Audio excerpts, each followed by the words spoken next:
Kaya nasabi na violin is the most hardest instrument. Though all instruments mahirap, but when it comes to consistency, violin talaga mahirap.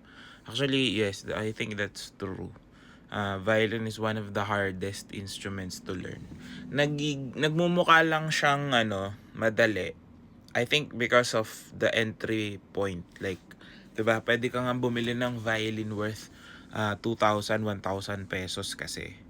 So parang ang connotation agad is mura lang. So parang madali lang matutunan. But in reality, it's one of the hardest nga, 'di ba? Kasi ikaw lahat gumagawa. Ikaw gumagawa ng sound mo, ikaw gumagawa ng intonation mo, and ikaw din yung magpo-produce ng overall sound quality. So, wala talaga actually sa instrument yun eh. Nasa tao na nagpapatunog. That is why it's hard.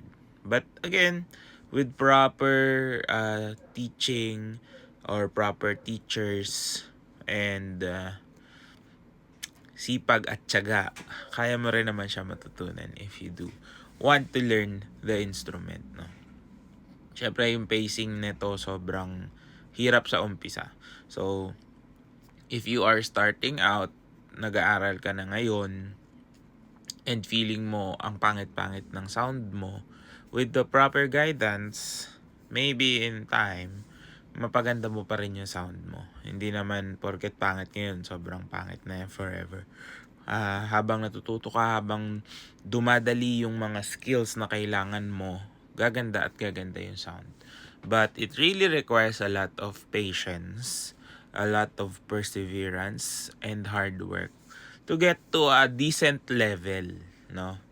Siyempre, iba pa yung mga virtuosic levels, ganyan. Pero, to play with a nice tone, play in tune, yun yung, I think, a common goal that you should have kung nag-aaral ka ng violin. Di mo kailangan ng super galing. Pero, at least makapagpatunog ka ng maayos, yung hindi tunog na scratchy, squeaky. Diba? Yun lang naman ang gusto natin eh. And, it's easier said than done. Sometimes it would take you months or even years to just perfect or be decent with your tone production. Kaya mahirap talaga siya. So, not to discourage anyone, but you just have to set your expectations straight. Especially for a lot of adult beginners. Kasi, I think, akala nila basta bumili ka ng magandang instrument, basta mag-practice ka araw-araw, okay na. But a lot of it comes down to the guidance that would be provided for you. So, mahirap mag-self-study ng isa sa pinakamahirap na instruments, 'di ba?